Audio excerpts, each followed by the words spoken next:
ciência em conteúdos jurídicos da atualidade, sem qualquer viés político. Hoje eu estou recebendo com muito prazer o professor Patrick Casagrande. Ele é advogado, professor, mestre em Direito Penal Internacional, pós-graduado em Direito Penal e Social e faz parte da Comissão de Assuntos Penitenciários aqui da OAB de Minas Gerais. Patrick, é um prazer enorme ter você no nosso episódio de hoje. O prazer é todo meu, Mariana. Primeiramente, assim, uma honra, né, estar inaugurando esse canal. Espero que você tenha todo o sucesso do mundo, você é merecedora. Eu espero que o nosso bate-papo possa fluir e que a gente possa realmente traduzir para as pessoas, né, esse grande ensinamento jurídico que a gente merece. Obrigada, Patrick. Pessoal, então hoje nós vamos falar sobre a descriminalização do porte de maconha através da decisão do STF de junho de 2024. Enquanto a gente vai bater um papo sobre esse assunto, eu vou cozinhar aqui para o professor Patrick um linguine com molho de gorgonzola e filé. Quem quiser a receita completa desse prato que é maravilhoso, pode acompanhar, que está tudo na descrição do vídeo, tá bom? Então vamos lá? Mãos à massa! Patrick, enquanto eu vou cozinhando aqui, eu vou pedir uma gentileza. Explica para o pessoal como que é o tratamento da lei para quem portasse maconha e como que vai ficar agora com essa decisão do STF. Bom, o tema é muito importante, sabe, professor? Porque a população vem confundindo bastante essa decisão. Mas eu posso fazer um pequeno contexto histórico? Claro, deve, fica à vontade. Tudo que for relevante. Isso é uma discussão que vem há 9 anos no STF. E é uma discussão que foi gerada por um processo condenatório por uso de entorpecente maconha e que o usuário condenado, ele recorreu dizendo que essa condenação feriria os direitos à intimidade, à privacidade, e ele entendia que, sendo direitos e garantias fundamentais, o Estado não poderia intervir. Sim. Ou seja, ele queria que o Estado não intervisse na sua própria saúde. Isso foi colocado em pauta em 2015 e, com o julgamento se prolongando durante 9 anos, nós tivemos essa recente decisão, que agora é de julho, e o STF, dentre os fundamentos principais, ele entendeu que nesses casos, esses direitos fundamentais, a privacidade, a intimidade, merecem ser mais importantes, mais valorados do que a saúde pública. Sim. E aí, o que o STF fez? Né? É importante dizer que o STF não legalizou o uso da maconha. A ideia do STF, basicamente, foi descriminalizar somente esse entorpecente. A maconha, maconha. Cocaína, outros tipos de droga. Continuam ainda sendo punidas pelo Estado. Nessa ideia, ou seja, nessa tendência de valorar o direito à intimidade, à privacidade, o STF passou a entender que o uso da maconha para fins pessoais, onde não afetasse outros bens de terceiros ou a saúde pública, ela deveria ser tratada como um ilícito civil. Então, basicamente, a gente não transformou a droga em ilícita. Nós fizemos o seguinte, nós que eu falo STF, né? Quem me dera, né? Ou não. Mas enfim, o que o STF fez foi o seguinte, o que era um ilícito penal passou a ser um ilícito administrativo. E como era antes, né? Nós tivemos a primeira lei quase que seriamente produzida em 76, cujo uso da maconha de qualquer outro entorpecente tinha punição em até 2 anos. Com as políticas, né, criminais de saúde pública e também algumas intervenções, né, internacionais por convenções, em 2006 nós reformulamos a lei de tráfico e esse usuário passou a ter o pessoal fala muito em descriminalização, passa a falar muito que não há crime, mas esse artigo 28, que era o usuário, ainda ele passou a tratar basicamente como punições bem suaves, bem, né, gradativas. Quais? Advertência, prestação de serviço à comunidade e também a frequência a cursos sobre educação sobre as drogas. Então, assim, uma pessoa que fosse fosse pega portando maconha, por exemplo, ou qualquer outro tipo de entorpecente, ela não ia para cadeia. Era sempre uma pena mais alternativa, educativa. Sim, desde 2006, o tratamento ao usuário passou a ser bem mais brando. A gente que estuda muito o direito penal e também as questões de saúde pública, a ideia de 2006 foi descarcerar, porque não compensava o Estado manter a despesa de um detento por uso e, consequentemente, essa descarcerização, que a gente chama, faz com que o tratamento ao usuário, antes dessa decisão do STF, ficaria restrita a essas 3 medidas, né? A doutrina, inclusive, falava que nem eram sanções, e sim medidas para tais punições.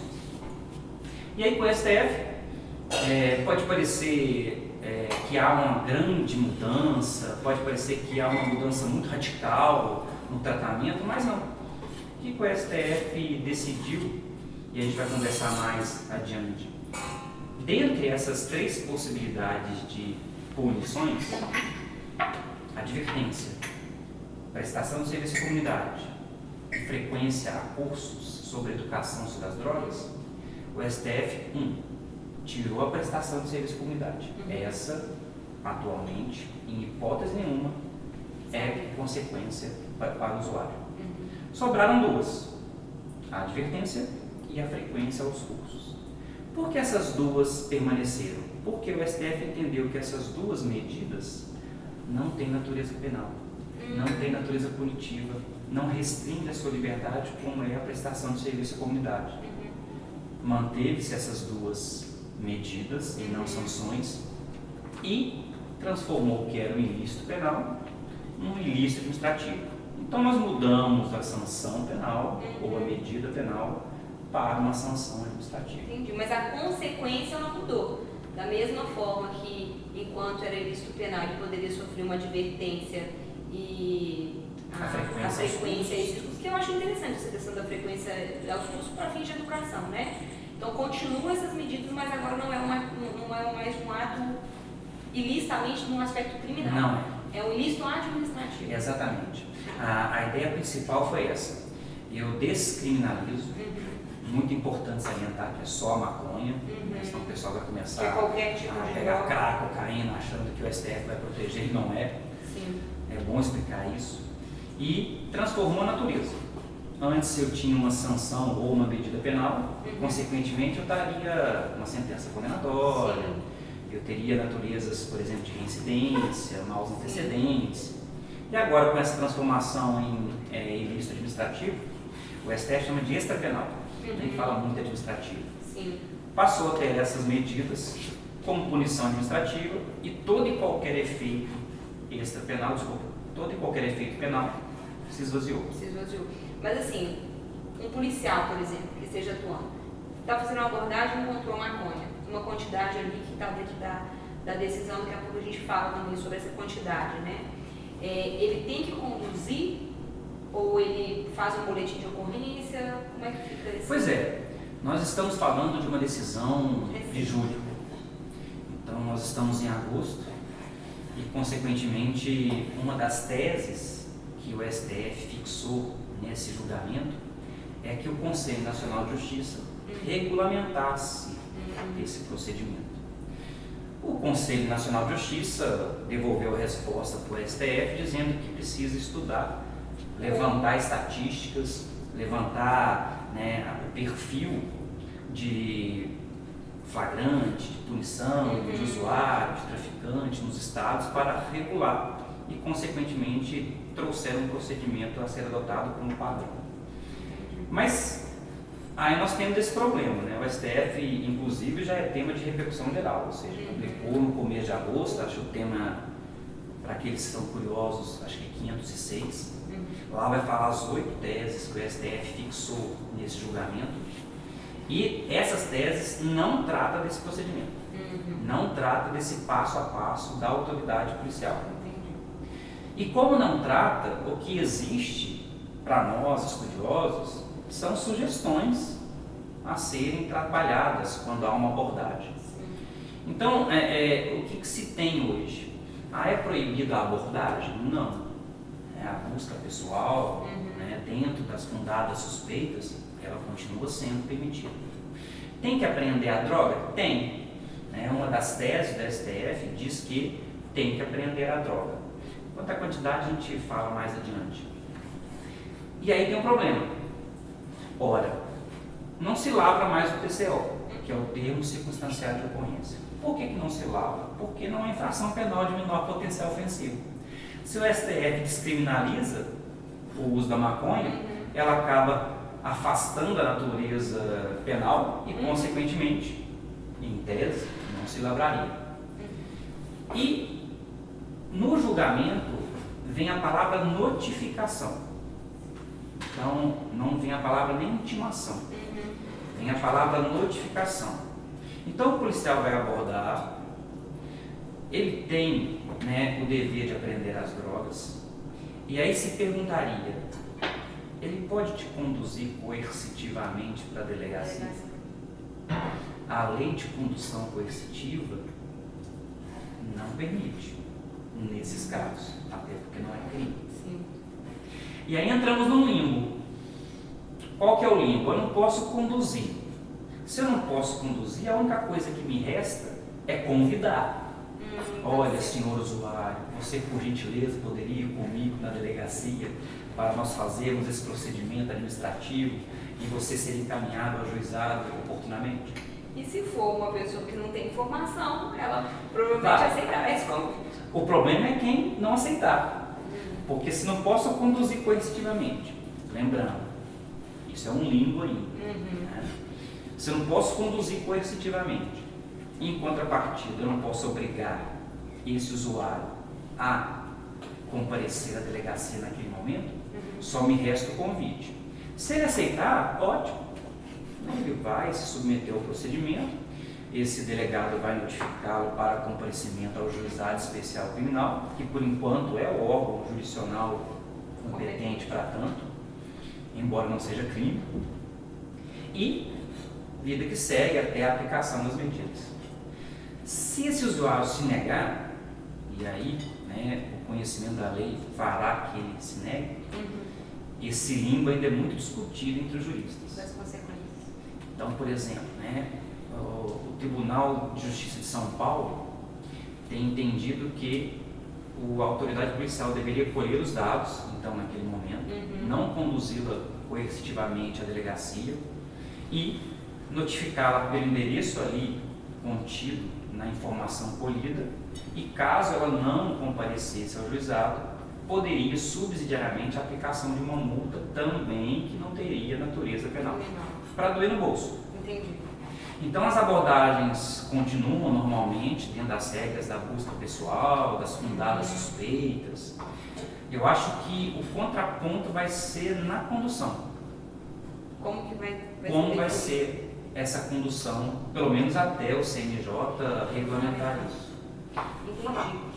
E outra pergunta, eu acho que uma dúvida também que o pessoal costuma ter, Patrick, é que a decisão foi sobre o porte, né?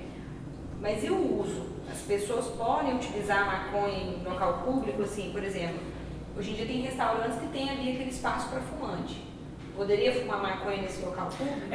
A tese é bem clara, ela não autoriza tampouco o uso em locais públicos, como também ela não autoriza que você prejudique terceiros. Para nós, do direito penal, sabe, Rayan, nós temos um princípio que foi, inclusive, a discussão principiológica lá de 2015, nesses 9 anos de julgamento do STF, que é o princípio da alteridade. O que é esse princípio? O penal ele pune quando eu ofendo um direito seu. Sim. Se eu ofender direitos meus, ou seja, direitos próprios, o penal não deve intervir. É a mesma coisa de eu pegar meu celular aqui e pôr fogo aqui no seu... Sim, você não vai prejudicar. Eu não vou afetar bem jurídico de ninguém e, consequentemente, se não causar um incêndio aqui, acaba que o penal não me pune. Então, qual foi a perspectiva? Se eu estou usando a droga, e aí ele está falando do próprio uso. Sim. E esse uso estiver num local privado, ou num local onde terceiros ou a sociedade não possa consumir indiretamente e afetar a saúde pública, aí eu tenho esse uso enquadrado exatamente no que o STF quis tratar. Ou seja, a ideia de, se eu quiser, direitos à privacidade e à intimidade, se eu quiser, eu afeto a minha própria saúde. Sim. Mas continua vedado o afetamento à saúde pública, à saúde alheia. Então, dessas 8 teses, o STF foi bem claro, não está permitindo o uso em local público. É claro que a gente está caminhando com uma tendência um pouco mais inovadora quanto ao uso de determinadas drogas. Se inaugura com a maconha, que alguns países já têm essa regulamentação, e posso até afirmar que num futuro não tão longe, essas questões de uso em locais destinados a isso realmente possa ser legalizado. Tanto é verdade que já se fala em clubes da maconha. E em outros países tem, né? Tem, exatamente. Em outros países tem. Patrick, uma outra coisa que é uma dúvida recorrente, assim, pelo que eu acompanho do pessoal, é se essa decisão vai facilitar para o traficante, né? Porque nessa decisão do STF, uma outra coisa que foi definida além da descriminalização, que você bem pontuou, foi a definição de um critério presumido de diferenciação entre o usuário e o traficante. Então, pela decisão, se você estiver portando até 40 gramas de maconha ou 6 plantas fêmeas, presume-se que ele é usuário, que aquela quantia ali é para uso. Então, fica a dúvida, eu vi muita gente questionando sobre isso. Então agora vai facilitar a vida do traficante, porque basta ele se manter portando essa quantia sempre, que ele nunca vai ser pego. Na prática, você acha que essa crítica vai acontecer ou não? Você falou uma palavra muito importante nessa compreensão, que é a presunção. Então, quando a gente fala em presunção, essa presunção pode ser absoluta, como pode ser relativa. Uma presunção que o STF fixou nesse entendimento é que a quantidade é um parâmetro que realmente precisávamos ter, mas ela é uma presunção relativa. Então, a presunção relativa, basicamente, ela se mantém caso não haja prova em contrário. Então, o STF, salvo engano, na tese 6 ou 7 desse julgamento, ele diz que, olha, nem quantias abaixo, nem tampouco quantias acima, podem presumir absolutamente que o sujeito é traficante ou usuário. A ideia da quantidade fixada é uma presunção voltada a que, se naquele episódio não houver outros elementos que possam indicar a traficância, presume-se o uso, presume-se aquela quantidade para deleite próprio. Então, olha que interessante, né? A autoridade policial, por exemplo, ela pode flagrar um usuário e, ao flagrá-lo, ele vai perceber que o acondicionamento daquela droga sugere tráfico. Então, veja bem, se eu fizer vários papelotes de cigarro de maconha, presumidamente é um indício, a não ser que eu seja um usuário muito organizado, é um indício de que aquele acondicionamento pode ser voltado para a venda.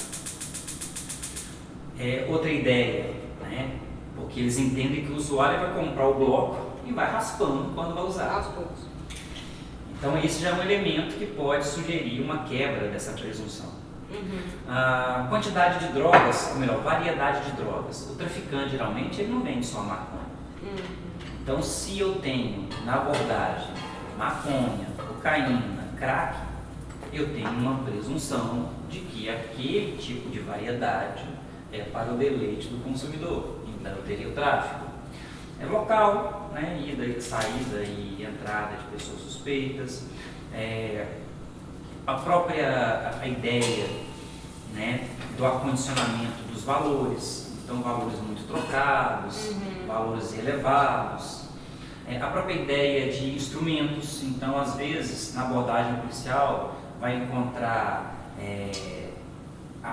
os papelotes de acondicionamento, balança de precisão, cadernetas contábeis. Então, assim, essa ideia da presunção, ela mantém-se desde que não haja elementos que possam indicar a traficância. Na verdade, não altera muito. É porque, como houve um clamor social, uma divulgação social contrária a favor muito forte, passa a se confundir muito como vai ser o tratamento. Mas o tratamento, é claro que a gente vai falar um pouquinho mais da quantidade, que é essa ideia, não altera muito o procedimento na apuração entre o traficante e o usuário. A ideia foi criar uma temática, a ideia foi criar uma quantidade para que, na ausência de todo e qualquer elemento que possa indicar a traficância, a autoridade policial não mantê-lo preso ou prender em flagrante por causa de cabo de drogas. Porque na prática, na hora do julgamento, eu sempre percebo que não faz diferença, porque o juiz, na hora de condenar pelo tráfico, ele teria que fundamentar a decisão. Não bastava ele portar a droga, teria que ter também outras circunstâncias que demonstrassem ali a mercância daquele produto, né? Então, eu pensei que não fez tanta diferença, porque agora a presunção é nesse sentido, presume-se, mas se tiver outros elementos, ele ainda continua respondendo. Exatamente. É porque, segundo estatísticas, era muito comum, e aí vem o viés dessa quantificação, era muito comum o flagrante em pequenas quantidades e o fenotipo, ou seja, o perfil daquele abordado, era tendenciosamente atribuído à traficância. Então, estatisticamente, nós temos um índice de 80 a 85% de pessoas negras, pobres, semi-analfabetas, periféricas, que eram abordadas nessa perspectiva. E qual era o critério subjetivo que eles pretendem afastar para mantê-la presa por tráfico? Eu como policial, eu tenho experiência no local para afirmar que ele é traficante. Eu como policial recebi uma denúncia anônima dizendo que ele estava traficando. Eu como policial percebo que ele não pode, pela categoria, pela qualificação, pelo estudo que ele possui, ele ter R$200 e usar drogas. Então, esses critérios subjetivos é que o STF buscou afastar. Porque, por mais que em uma sentença judicial esse juiz tenha que analisar esses outros elementos, dois fatores são muito importantes. Primeiro, tem juízes que julgam procedente a denúncia condenando por traficância por esses critérios subjetivos. O autor policial é muito experiente naquela área, a palavra dele tem que ser mais preponderante do que qualquer outra. A denúncia anônima, por mais que ela seja anônima, conseguiu ajustar direitinho o fato denunciado à abordagem. Então nós tínhamos e temos ainda várias condenações nesse sentido. E outro viés é sobre a prisão cautelar. Então, quando esse critério na abordagem policial era homologado pelo delegado, esse sujeito, antes da audiência de custódia existir, ele ficava preso durante a resposta ao processo. Isso poderia gerar injustiça, caso ele fosse realmente usuário. E agora, com a audiência de custódia, ou antes da decisão do STF, esses elementos subjetivos também poderiam convencer o magistrado a manter a preventiva e fazer com que ele respondesse o processo preso. Qual seria o prejuízo? Se lá na frente, esse mesmo juiz analisasse as circunstâncias e falasse: opa, não é traficante, ele estaria preso um ano e 2 meses, ou até um bom advogado conseguir um excesso de prazo soltado. Eu vi em alguns acórdãos que eu li, alguns relatórios, alguns votos que eu li sobre esse caso, uma preocupação muito grande, exatamente nesse aspecto que você está comentando, que as circunstâncias eram muito diferentes de uma pessoa da periferia e de uma pessoa de classe A. Porque para uma pessoa que mora na periferia, a chance de ter um local que é de tráfico é maior do que uma pessoa que mora num outro bairro, né? A circunstância de ter dinheiro, né? Às vezes uma pessoa que está numa classe social mais alta, natural seria ela ter aquela quantidade de dinheiro. Enquanto essas circunstâncias circunstâncias para essa pessoa, né, de uma comunidade seria mais difícil de justificar, né, ou seria uma justificativa ali que a enquadraria no delito de tráfico. Né? Então houve muito essa preocupação também. Né? A ideia central da temática é exatamente essa. É você não estigmatizar. Porque você tem juízes e tem juízes, você tem promotores e tem promotores, você tem autoridade policial e tem autoridades policiais. Então, essa estigmatização é o ponto central, primeiro, da quantificação, segundo, das decisões, desde a autoridade policial até o magistrado e o promotor, acerca de qual capitulação será o processo e a manutenção desse sujeito preso ou não cautelarmente. Sim. Esse é o ponto central, crucial. Para quê? Para evitar que decisões fundamentem tanto a prisão quanto a condenação no fenotipo, na estigmatização, no perfil. Porque os votos, inclusive, do Barroso é muito interessante. Ele fala assim, onde que está escrito que o usuário tem que ser só rico? Onde está escrito que o usuário tem que ser só branco? Onde está escrito que o usuário tem que portar dinheiro só? Sim. Por que o periférico ou pela estatística, né, essa população mais abordada, mais direcionada, não podem ser usuários, não podem estar com dinheiro em mãos, não pode utilizar a droga para não só o deleite, até mesmo para algum tipo de acalento social. Sim. Esse é o ponto central do julgamento. Eu vi esse argumento e eu vi, não sei se foi o Nunes ou se foi o Mendonça, que ele fala de uma questão das pessoas que estão em comunidades, pessoas de classe social mais baixas, no sentido de que o ruim dessa situação é que muitas das vezes, além de usuário, ele passa a ser traficante para sustentar o vício, né? Enquanto uma pessoa de uma classe social maior, às vezes tem uma estrutura ali que não a faça traficar para poder sustentar o vício. Mas eu entendi essa posição. Porque na verdade sim, vai existir, naturalmente. Mas a ideia é que isso não seja vinculado. É claro que a gente vai mexer um pouquinho na cultura da abordagem, na cultura da compreensão, na cultura do ser humano. E essa ideia é vantajosa para você não estereotipar, não categorizar, Sim. que é o mais preocupante, e fazer justiça. Né? Só para vocês terem ideia, antes do julgamento do STF, mais de 6.000 processos estavam sobrestados pelo CNJ, aguardando a decisão para caminhar o tráfico ou uso. Então nós estamos falando aí, se cada um desses processos tiver apenas um investigado, sem concurso de pessoas, sem coautoria, estamos falando de 6.380 nos quebrados de pessoas que estão esperando e que se encaixam exatamente nessa presunção. Ou seja, não tem outras circunstâncias, estava exatamente com a posse. Então eu tenho 6.383, salvo engano, pessoas com processo suspenso, aguardando ou aguardava essa decisão, por conta da quantidade de droga ser o ponto central de um processo de traficância. Isso quer dizer que estamos falando de 6.383 pessoas, seres humanos, que podem estar diante da privação da sua liberdade indevidamente. É muita gente. É muita gente. Patrick, você falou já bem do fundamento dessa decisão, mas você consegue resumir para a gente assim, quais foram, porque não foi unanimidade, né? Não. Teve voto contra. Resumir para a gente os votos a favor, os argumentos, você já falou alguns, mas se quiser acrescentar algum outro, e dos votos contra, quais foram os argumentos utilizados nesses votos? A votação foi 6-3. Né? Desses 6 foram os mais tradicionais, ou seja, os que estão há mais tempo, se é coincidência ou não sabemos, né? E os 3 votos contra Zanin, Nunes e mais um que é novo, André Mendonça. O ponto central dos favoráveis são basicamente 2, embora são 8 teses. Primeiro ponto, esse direito fundamental à privacidade e à intimidade.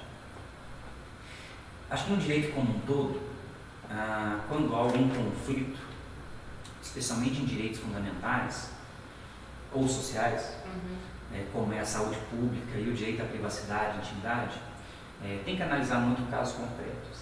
Então, mesmo antes de 2015, sabe, Raina, isso já era discutido. Então, você vai encontrar decisões no passado dizendo que o usuário que utilizava a maconha em um local privado, em sua casa, sem afetar a saúde pública de terceiro, merecia ser absolvido exatamente por esse princípio da alteridade e, consequentemente, uma valoração maior desses direitos fundamentais, à privacidade e intimidade. Sim.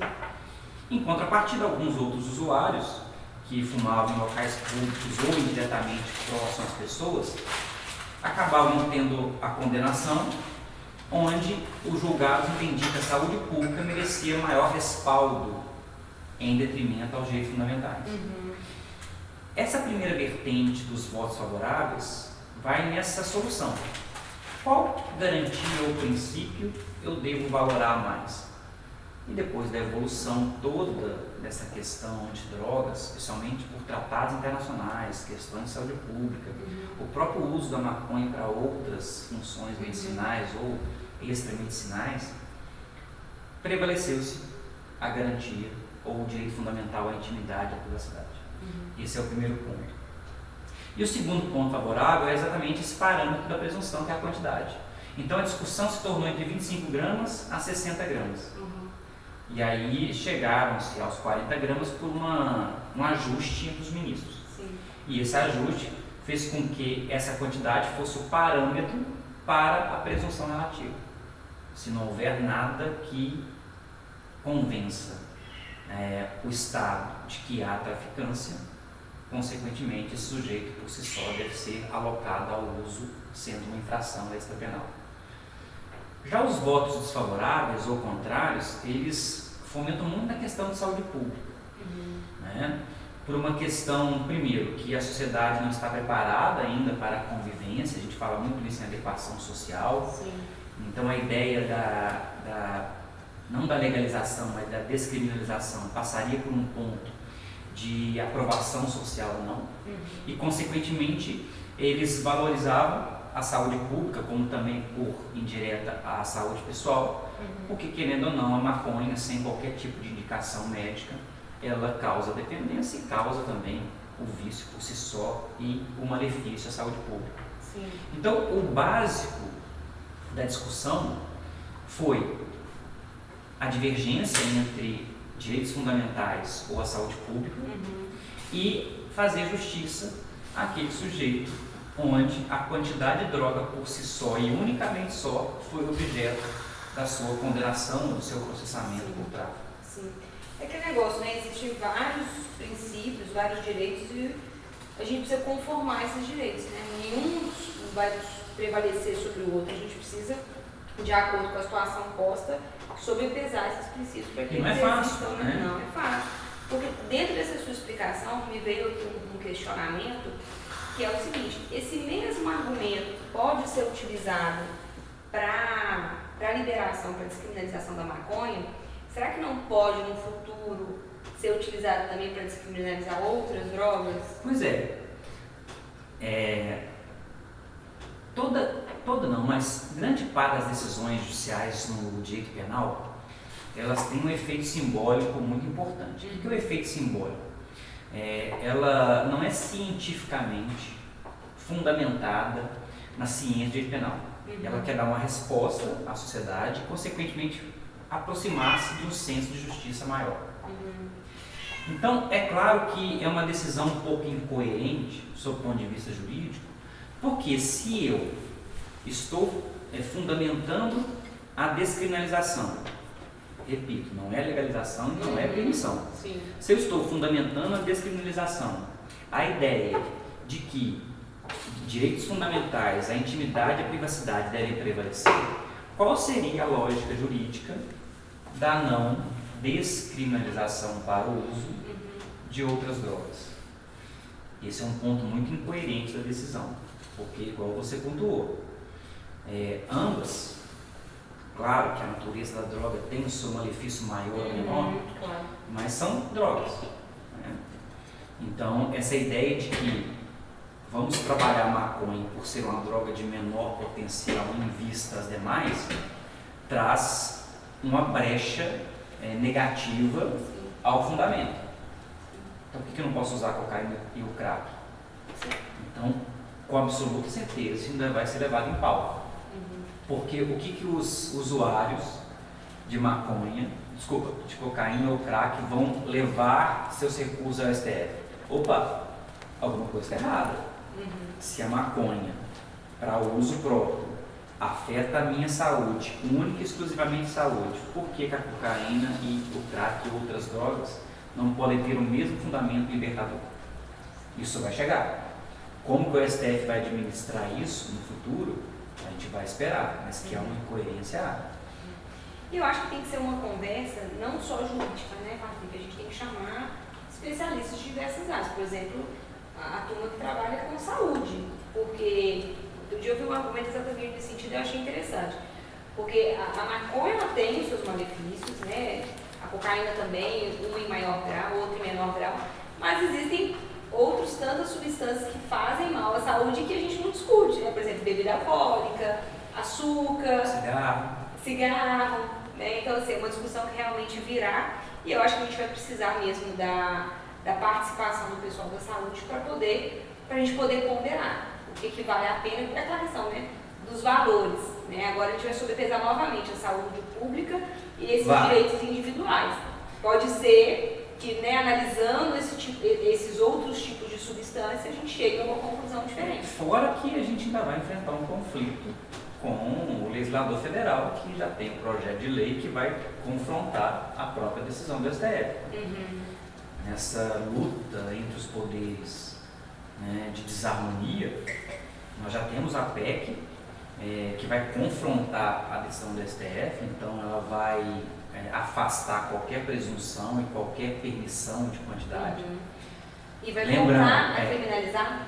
Lembrando, voltará a criminalizar, exatamente essa palavra, e numa perspectiva muito social, porque, querendo ou não, aí é um aspecto político, de um nicho de permissão ao usuário, de colheita de votos, você tem 10% da população, 15%. Sim. Mas num nicho de colheita de votos de quem odeia drogas e não quer a descriminalização, você tem um nicho de 80% de votos.